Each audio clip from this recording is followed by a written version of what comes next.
Hi అండి, అందరికీ నమస్తే. My mysterious boss part 25. ఎందుకు ఇలా ప్రవర్తిస్తున్నారు అని జాన్వి మనసులోనే అనుకుంది. ఒక దీర్ఘ నిశ్వాస విడిచి అక్కడి నుండి బయటకు వచ్చింది. బయట రాహుల్ ఫోన్లో మాట్లాడుకుంటూ ఆమె కోసం ఎదురు చూస్తున్నాడు. జాన్వి వెళ్ళి అతని కారులో కూర్చుంది. కొద్దిసేపటికి రాహుల్ కూడా కారులోకి వచ్చి ఇక ఇంజిన్ ఆన్ చేశాడు. హాయ్ జాన్వి, కాలికి ఏమైంది అని ఆమె కాలు వైపుకు చూపిస్తూ అడిగాడు. జాన్వి కాస్త తడబడింది. అది పొరపాటున గాజు ముక్క మీద కాలు పడింది అని అంది. అలానా, ఇకపై కాస్త జాగ్రత్తగా నడువు అని రాహుల్ చెప్పాడు. సరే అని జాన్వి తలూపింది. కానీ ఆమె మనసంతా రాహుల్తో ఎలా మాట్లాడాలన్న ఆలోచనలతోనే నిండిపోయింది. ఏం మాట్లాడాలో మనసులో సర్దుకుని చివరికి అతని వైపుకు చూసింది. రాహుల్ మాత్రం రోడ్డుపైనే దృష్టి పెట్టి కారు నడుపుతున్నాడు. రాహుల్, నేను నిన్ను ఒక విషయం అడగాలనుకుంటున్నాను అని జాన్వి మెల్లగా అంది. అడుగు అని రాహుల్ ప్రశాంతంగా అన్నాడు. నిన్న గార్డెన్ బయట నేను ఒక అమ్మాయితో కలిసి చూశాను. ఆమె ఎవరు అని జాన్వి కొంచెం తడబడుతూ అడిగింది. ఆ ప్రశ్న రాహుల్కు నచ్చకపోవచ్చు అని ఆమెకు తెలుసు. ఆయన అడగక తప్పలేదు. ఎందుకంటే ఇది చివరికి రీచా జీవితానికి సంబంధించిన విషయం. జాన్వి రాహుల్ ముఖంలోని భావాలను అర్థం చేసుకోవడానికి ప్రయత్నించింది. కానీ అతని మనసులో ఏముందో ఆమెకేమీ అర్థం కాలేదు. కొద్దిసేపు రాహుల్ చాలా గంభీరంగా మారిపోయాడు. జాన్వి, నువ్వు ఈ విషయంలో జోక్యం చేసుకోకు. ఇది మా కుటుంబానికి సంబంధించిన విషయం అని నిట్టూర్పు విడుస్తూ అన్నాడు. కుటుంబ విషయమా అంటే ఆమె నీ స్నేహితురాలా అని జాన్వి మళ్ళీ అడిగింది. రాహుల్ కారుని పక్క కాపి ఆమె వైపుకు తిరిగి చూశాడు. నీకు నిజంగానే ఆమె నా ప్రేమికురాలని, నేను రీచాను మోసం చేస్తున్నానని అనిపించిందా అని ప్రశాంతంగా అడిగాడు. లేదు లేదు, అలా కాదు, ఆమె ఏడుస్తూ కనిపించింది కదా, అందుకే అడిగాను అని జాన్వి తడబడుతూ చెప్పింది. చింతించుకో, నేను నీ స్నేహితురాలిని ఎప్పటికీ మోసం చేయను. ఇక అమ్మాయి విషయం చెప్తే ఆమె సిద్ధార్థను కలవడానికి వచ్చింది. కానీ సిద్ధార్థ్ ఆమెను కలవాలని అనుకోలేదు. అందుకే నేను ఆమెను బయటే ఆపుతున్నాను అని రాహుల్ చెప్పాడు. ఆ మాటలు విని జాన్వి మరింత అయోమయంలో పడింది. అయితే రాహుల్కు ఆ అమ్మాయితో ఎలాంటి సంబంధం లేదని తెలిసి ఆమెకు కొంత ఊరట కలిగింది. అదే సమయంలో ఆ అమ్మాయికి సిద్ధార్థ్తో ఉన్న సంబంధం ఏమిటో తెలుసుకోవాలనే ఆసక్తి మరింత పెరిగింది. సిద్ధార్థ్ సార్, కానీ ఆయనకు నేహా మేడం ప్రేమికురాలు కదా, మరి ఈ అమ్మాయి ఆయన మాజీ ప్రేమికురాలా అని జాన్వి అడిగింది. జాన్వి, ఇది సిద్ధార్థ్ కుటుంబానికి చెందిన విషయం. నేను అంతకంటే ఎక్కువ చెప్పలేను. కానీ ఒక విషయం మాత్రం నమ్ము, ఆ అమ్మాయికి నాకు ఎలాంటి సంబంధం లేదు. కేవలం పరిచయం మాత్రమే ఉంది. నీకు రేచా గురించి ఆందోళన ఉంటే నిశ్చింతంగా ఉండు. నేను ఆమెను ఎప్పుడు బాధ కలిగించను, మోసం చేయను అని రాహుల్ చిరునవ్వుతో అన్నాడు. ఈసారి అతని కళ్ళల్లో కనిపించిన నిజాయితీ జాన్వికి స్పష్టంగా అర్థమైంది.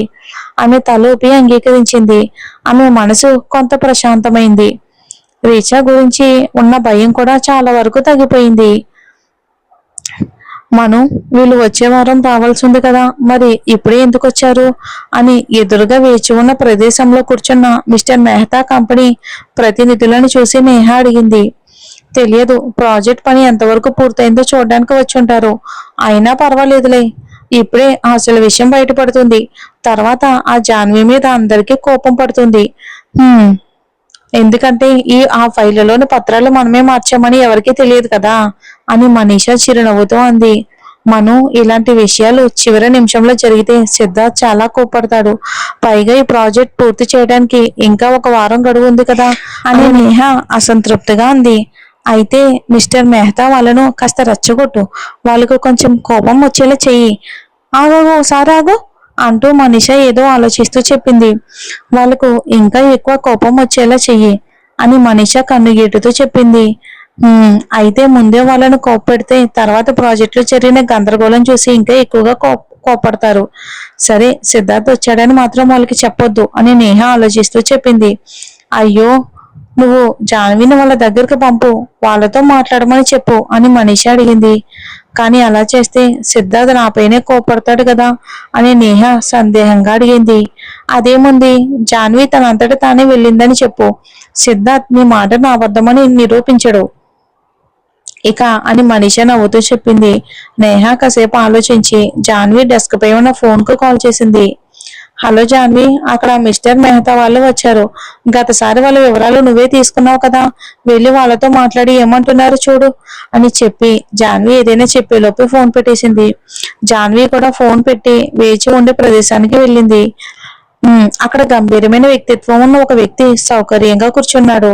అతని పక్కనే మరో ఇద్దరు కూడా ఉన్నారు. మిస్టర్ మెహతా అని మర్యాదగా అడుగుతూ తనను తను పరిచయం చేసుకుంది. నేను జాన్విని అని. నేను Jatin Shah, Mehta group manager. Mister Siddharth ఎక్కడున్నారు అని అతను షేక్ ఇస్తూ అడిగాడు. సిద్ధార్థ్ సార్ ఇంకా రాలేదు. నేను మీకు ఏమైనా సహాయం చేయగలనా అని జాన్వి వినయంగా అడిగింది. ప్రాజెక్ట్ కు సంబంధించిన వివరాలు చూపించండి అని జతిన్ షా అన్నాడు. జాన్వి ఆ ముగ్గురిని ప్రాజెక్ట్ టీం దగ్గరకు తీసుకెళ్లింది. వాళ్ళని అక్కడ వదిలి తిరిగి తన డెస్క్ వద్దకు వచ్చి పని చేసుకోవటం స్టార్ట్ చేసింది. కొంతసేపటి తర్వాత ఆమె ఫోన్ మోగింది. జాన్వి, వెంటనే సిద్ధార్థ్ సార్ క్యాబిన్ కి రా అని నేహా కోపంగా చెప్పింది. ఇప్పుడు మళ్ళీ ఏమైంది అని మనసులోనే అనుకుంటూ కాలుని జాగ్రత్తగా అడుగులు వేసుకుంటూ జాన్వి సిద్ధార్థ్ క్యాబిన్ లోకి వెళ్ళింది. అక్కడ మెహతా గ్రూప్ మేనేజర్, ఇక నేహా ప్రాజెక్ట్ మేనేజర్ ఉన్నారు. జాన్వి వెళ్లి సైలెంట్ గా నిలబడింది. జాన్వి, వీళ్ళ దగ్గర నుంచి వివరాలు తీసుకున్నది నువ్వే కదా అని నేహా కోపాన్ని అదుపులో పెట్టుకుంటూ అడిగింది. అవును అని జాన్వి అయోమయంగా సమాధానం ఇచ్చింది. అయితే సరిగ్గా వివరాలు తీసుకోలేదా? చూడు, మొత్తం ప్రాజెక్ట్ లో గందరగోళం ఏర్పడింది అని నేహా కోపంగా చెప్పింది. ఆ మాటలు విని జాన్వి మరింత అయోమయంలో పడిపోయింది. మిస్టర్ భోస్లే, మీ సిబ్బంది నిజంగా చాలా నిర్లక్ష్యంగా వ్యవహరిస్తున్నారు. ఇక అపాయింట్మెంట్ ఉన్నప్పటికీ నన్ను ఇంతసేపు వేచి ఉండేలా చేశారు. అంతేకాదు, ప్రాజెక్ట్ లో మేము ఇచ్చిన మార్పులో ఒకడు కూడా చేయలేదు. ఎంత బాధ్యత రహిత్యం ఈ మేడం అని అంటూ జతిన్ షా అసహనంగా జాన్వి వైపుకు చూస్తూ మాట్లాడుతూ ఉండగానే, మిస్టర్ జతిన్, మీ మాటలకు హద్దు ఉండాలి. నా సిబ్బంది గురించి బయట వాళ్ళు ఇలా మాట్లాడడం నాకు అస్సలు నచ్చదు అని సిద్ధార్థ్ చల్లటి గొంతుతో అన్నాడు. ఆ మాటలు విన్న జతిన్ షా ఒక్కసారిగా మౌనంగా మారిపోయాడు. లేదు లేదు మిస్టర్ సిద్ధార్థ్, నేను చెప్పాలనుకున్నది అని జతిన్ షా మాట్లాడబోతూ ఉండగా, పర్వాలేదు, ఈ విషయాన్ని నేను చూసుకుంటాను అని సిద్ధార్థ్ అతని మాట మధ్యలోనే ఆపుతూ ప్రశాంతంగా అన్నాడు. సిద్ధార్థ్ అంత ప్రశాంతంగా ఉండడం చూసి నేహ ఆశ్చర్యపోయింది. పని విషయంలో ఇంత పెద్ద తప్పు జరిగితే సాధారణంగా అతను వెంటనే తీవ్రంగా స్పందించేవాడు. అవసరమైతే సంబంధిత వ్యక్తిని ఉద్యోగం నుంచి కూడా తొలగించేవాడే. కానీ ఇప్పుడు మాత్రం అసలు కోపం చూపించలేదు. సరే, వచ్చే వారం మళ్ళీ వస్తాను. అప్పటికి అన్ని సరిగ్గా ఉంటాయని ఆశిస్తున్నాను అని జతిన్ చెప్పేసి అక్కడి నుండి వెళ్ళిపోయాడు. అతను వెళ్ళగానే నేహ తన కోపాన్నంతా జాన్వీపై చూపించింది. మిస్ జాన్వి, నువ్వింత పెద్ద తప్పు ఎలా చేయగలిగావు? ఇది ₹1,00,00,000 విలువైన ప్రాజెక్ట్ అని నీకు తెలుసు కదా. సరైన సమయంలో సిద్ధార్థ్ సార్ రాకపోయి ఉంటే ఈ ప్రాజెక్ట్ ఈ రోజే మన చేతుల్లో నుంచి జారిపోయేది. సార్ అయితే ప్రాజెక్ట్ ను రద్దు చేయాలనే ఉద్దేశంతోనే వెళ్ళిపోతున్నారు. నిజంగా నువ్వెంత బాధ్యత రహితంగా వ్యవహరించావో తెలుసా నీకు? పని చేయాలని ఇంట్రెస్ట్ లేకపోతే ముందే చెప్పు, కానీ ఇలాంటి నిర్లక్ష్యాలు మాత్రం చేయొద్దు అంటూ నేహ ఆగ్రహంగా మాట్లాడుతుంది. అసలు జాన్వి పూర్తిగా అయోమయంలో పడిపోయింది. అసలు ఏం జరుగుతుందో ఆమెకేమీ అర్థం కాలేదు. సిద్ధార్థ మాత్రం ప్రశాంతంగా తన కుర్చీలో కూర్చుని ఉన్నాడు. ప్రాజెక్ట్ మేనేజర్ మాత్రం జాన్విని చూస్తూ జాలిగా నిట్టూర్చాడు. మేడం, కానీ నేను అని జాన్వి చెప్పబోతూ ఉండగానే, చాలు, వెంటనే నీ సామాన్లు సర్దుకుని ఇక్కడ నుండి వెళ్ళిపో. నీలాంటి బాధ్యత లేని ఉద్యోగులను ఉంచుకుంటే వచ్చిన ప్రాజెక్టులు కూడా చేతుల్లో నుంచి జారిపోతాయి. ఈ రోజు మొదటిసారి కేబీ గ్రూప్ నుంచి ఒక క్లయింట్ అసంతృప్తిగా వెళ్ళాడు. కేబీ గ్రూప్ ఎప్పుడు మొదటి స్థానంలో ఉంటుంది. కానీ ఈ రోజు నీ వల్ల మార్కెట్లో మా కంపెనీ గురించి చెడుగా మాట్లాడుకుంటారు. అది మేము ఎప్పటికీ సహించలేము కదా సిద్ధార్థ్ అంటూ నేహ సిద్ధార్థ్ వైపుకు చూసింది. సిద్ధార్థ్ మాత్రం ఇంకా ప్రశాంతంగానే ఉన్నాడు. అతని ఆ నిశ్శబ్దం నేహాను మరింత అసహనానికి గురి చేసింది. అతను ఒక మాట కూడా మాట్లాడకపోవడంతో ఆమె జాన్విని లక్ష్యంగా చేసుకుని వరుసగా మందలిస్తూ ఆమెకొక్క మాట మాట్లాడే అవకాశం కూడా ఇవ్వలేదు. నేహ మాటలు విని జాన్వి ఒక్కసారిగా షాక్కి గురైంది. ఆమె కళ్ళల్లో వెంటనే నీళ్లు తిరిగాయి. కానీ తన మాట చెప్పే అవకాశమే ఆమెకి ఇవ్వలేదు. నేను చెప్పింది వినిపించలేదా? వెంటనే బయటికి వెళ్ళిపో అని నేహ ఈసారి గట్టిగా అరిచింది. జాన్వి తల వంచుకుని సైలెంట్ గా అక్కడి నుండి వెళ్ళడానికి అడుగు వేయబోతూ ఉండగా ఆగండి అని సిద్ధార్థ్ గంభీరంగా పిలిచాడు. అతని గొంతు వినగానే అక్కడున్న వారందరూ అతని వైపుకు తిరిగి చూశారు. సిద్ధార్థ్ ఆమె అని నేహ ఏదో చెప్పబోతూ ఉండగా, నోరు మూసుకో, చెప్పాల్సిందంతా ఇప్పటికే చెప్పావు, ఇంకొక్క మాట కూడా మాట్లాడొద్దు అని సిద్ధార్థ్ ప్రశాంతంగానే అన్నాడు. కానీ అతని గొంతులో ఉన్న పదును చూసి నేహ మనసులోనే భయపడిపోయింది. ఆ తర్వాత సిద్ధార్థ్ ప్రాజెక్ట్ మేనేజర్ వైపుకు తిరిగి, ప్రాజెక్ట్ వివరాలు నీకెవరిచ్చారు అని అడిగాడు. సార్, నేహ మేడం చెప్పడంతో మనీషా నాకు ఆ ఫైల్ ఇచ్చారు అని మేనేజర్ సమాధానం చెప్పాడు. సిద్ధార్థ్ నేహ వైపుకు చూశాడు. జాన్వి నాకు ఇచ్చిన ఫైల్ను నేను అలాగే మనీషాకి ఇచ్చాను, ఆమె దానిని మేనేజర్కి అందించింది అని నేహ ప్రశాంతంగానే చెప్పింది. కానీ లోపల మాత్రం ఆందోళనతో అంది. ఇంత జరిగిన సిద్ధార్థ్ కోపం చూపించకపోవటం ఆమెకు కలవరపెడుతుంది. ఇప్పుడు చెప్పు మిస్ జాన్వి, ఈ తప్పు నిజంగా మీదేనా అని సిద్ధార్థ్ ఆమెని చూసి అడిగాడు. అతని కళ్ళల్లో కనిపించిన నమ్మకం జాన్వికి కొంత ధైర్యాన్ని ఇచ్చింది. కాదు సార్, ఈ తప్పు నాది కాదు అని జాన్వి ధైర్యంగా చెప్పింది. ఆ మాట విని నేహ కోపంతో ఆమె వైపుకు చూసింది. కానీ వివరాలు తీసుకున్నది నువ్వే కదా అని నేహ అంది. అవును, కానీ నేను అన్ని వివరాలను సరిగ్గానే నమోదు చేశాను. ఇప్పుడు ఆ ఫైల్లో కనిపిస్తున్న మార్పులు నేను చేసినవి కాదు అని జాన్వి మళ్ళీ ధైర్యంగా చెప్పింది. ఆ మాటలకు నేహ ముఖం ఒక్కసారిగా మారిపోయింది. అంటే ఈ మార్పులని మేనేజర్ చేశాడని చెప్పాలనుకుంటున్నావా అంటూ నేహ మేనేజర్ వైపుకు చూపిస్తూ అడిగింది. అది విని మేనేజర్ ముఖంలోని భయం స్పష్టంగా కనిపించింది. లేదు లేదు సార్, నేనేమీ చేయలేదు. బహుశా ఈ మేడం వివరాలు రాసేటప్పుడు పొరపాటు చేసుంటారు, కొత్తవారు కదా అని జాన్వి వైపుకు చూపిస్తూ అన్నాడు. లేదు లేదు, నేను ఎలాంటి తప్పు చేయలేదు అని జాన్వి తన మాట మీద గట్టిగా నిలబడింది. అయితే నువ్వు అని నేహ మళ్ళీ మాట్లాడబోతూ ఉండగానే, నిరూపించు అని సిద్ధార్థ్ ఆమె మాట మధ్యలోనే ఆపి జాన్వి వైపుకు చూస్తూ అన్నాడు. జాన్వి కాసేపు ఆలోచనలో పడింది. ఆమెకు ఆధారం చూపడం సాధ్యం కాదని భావించిన నేహ మాత్రం మనసులోనే సంతోషపడింది. అప్పుడే జాన్వి తలెత్తి, సార్, నేను మీ ల్యాప్టాప్ ఉపయోగించవచ్చా అని అడిగింది. సిద్ధార్థ్ తల ఊపుతూ అంగీకరించగానే జాన్వి టేబుల్ చుట్టూ తిరిగి అతని దగ్గరకు వచ్చింది. జాన్వి సిద్ధార్థ్ దగ్గరకు వెళ్ళగానే నేహ ముఖం ఒక్కసారిగా దిగిపోయింది. జాన్వి కొద్దిగా వంగి ల్యాప్టాప్ లో తన అకౌంట్ ను తెరవడం ప్రారంభించింది. ఆమె వేసుకున్న సువాసన గల పౌడర్ పరిమళం సిద్ధార్థ్కు తాకింది. ఆమె జుట్టు కొన్ని తీగలు అతని భుజంపై జారిపడ్డాయి. వెంటనే సిద్ధార్థ్ తన కుర్చీని కొద్దిగా వెనక్కి జరిపి పక్కకు కూర్చున్నాడు. జాన్వి తన అకౌంట్ ని తెరిచి అందులోని ఒక ఈమెయిల్ ను ఓపెన్ చేసి సిద్ధార్థ్కు చూపించింది. సార్, నేను నేహ మేడంకి ఈ వివరాలన్నీ ఈమెయిల్ కూడా చేశాను. ఇందులో ఉన్న వివరాలే సరైనవి, మీరు చూసుకోవచ్చు అని ల్యాప్టాప్ ను అతని వైపుకు తిప్పింది. ఆ ఈమెయిల్ ని చూసిన వెంటనే నేహ కాళ్ళ కింద నేల జారిపోయినట్లయింది. ఈమెయిల్ గురించి ఆమె అసలు ఆలోచించలేదు. పైగా జాన్వి కూడా ఈ విషయం ఎప్పుడూ చెప్పలేదు. వెంటనే నేహ జాన్వి దగ్గరకు వచ్చి ఆ ఈమెయిల్ ను పరిశీలించింది. అది చూసిన తర్వాత ఆమె పూర్తిగా నిర్ఘాంతపోయింది.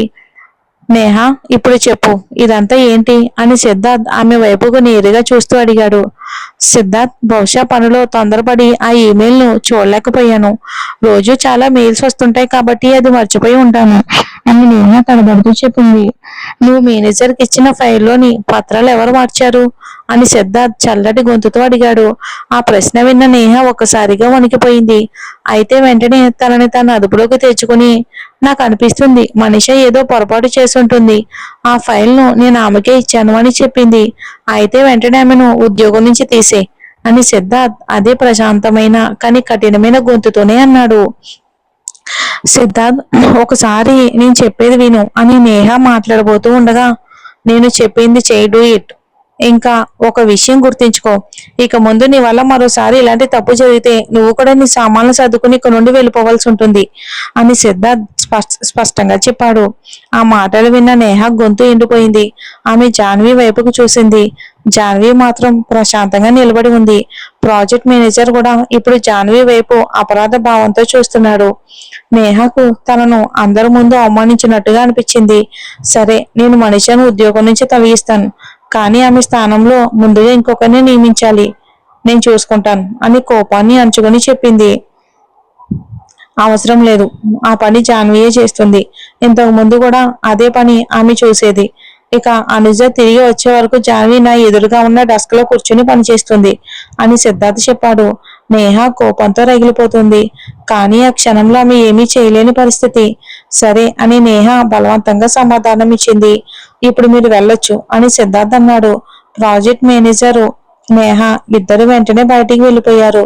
కానీ జాన్వికి వేగంగా నడవడం సాధ్యం కాకపోవడంతో ఆమె నెమ్మదిగా తలుపు వైపుగా నడిచింది. తలుపు దగ్గరకు చేరుకోబోతూ ఉండగానే జాన్వి అని సిద్ధార్థ్ వెనక నుంచి పిలిచాడు. ఎస్ సార్ అంటూ జాన్వి వెనక్కి తిరిగి చూసింది. సిద్ధార్థ్ చూపు మాత్రం ఆమె గాయమైన కాలి మీదే నిలిచిపోయింది. అతని మనసులో ఎన్నో మాటలు తిరుగుతున్నాయి. ఆమె కాలికి ఇంకా నొప్పిగా ఉందా అని అడగాలనిపించింది. ఆమె గాయం గురించి తెలుసుకోవాలి అనిపించింది. కానీ పెదవుల మీదకు ఒక మాట కూడా రాలేదు. జాన్వి మాత్రం ఆశగా అతని వైపుకు చూస్తుంది. అతను ఇంకేదైనా చెప్తాడేమో అన్నట్టు ఎదురు చూస్తుంది. ఆల్ ది బెస్ట్ అని చివరికి సిద్ధార్థ్ వచ్చి చెప్పగలిగాడు. Thank you so much sir అని జాన్వి చిరునవ్వుతో చెప్పి బయటికి వెళ్ళిపోయింది. ఆమె వెళ్ళిన వెంటనే సిద్ధార్థ్ తనపైనే చిరాకు పడ్డాడు. ఆమె కాలికి ఇంకా నొప్పిగా ఉందా అని సాధారణంగా కూడా అడగలేకపోయానని తనను తానే నిందించుకున్నాడు. ఆ ఆలోచనే అతనికి అసహనాన్ని కలిగించింది. ఒక దీర్ఘ నిశ్వాస విడిచి మళ్ళీ ల్యాప్టాప్ ఓపెన్ చేసి దృష్టి మళ్లించాడు వర్క్ మీద. కొద్దిసేపటికి తర్వాత తలెత్తి ఎదురుగా చూశాడు. జాన్వి తన కొత్త డెస్క్ దగ్గరకు వచ్చి కూర్చుంది. ముందు పడిన జుట్టు తీగను ఒక వేలికి చుట్టుకుంటూ మరోవైపుకు కంప్యూటర్లో పనిచేస్తుంది. ఆ దృశ్యం చూసి సిద్ధార్థ్ పెదవులపై తెలియకుండానే చిరునవ్వు మెరిసింది. ఎందుకో తెలియదు, చాలా రోజుల తర్వాత అతని మనసుకు ఒక ప్రశాంతత దొరికినట్లు అనిపించింది. ఆమెను అప్పుడప్పుడు చూస్తూనే తన ముందున్న ఫైళ్లను ఒక్కొక్కటిగా పరిశీలించడం ప్రారంభించి వర్క్ మొదలు పెట్టాడు. ఎలా అయితేనే మళ్ళీ మన జాన్విని సిద్ధార్థ్కి ఎదురుగా తెచ్చేసుకున్నాడు. చూద్దాం.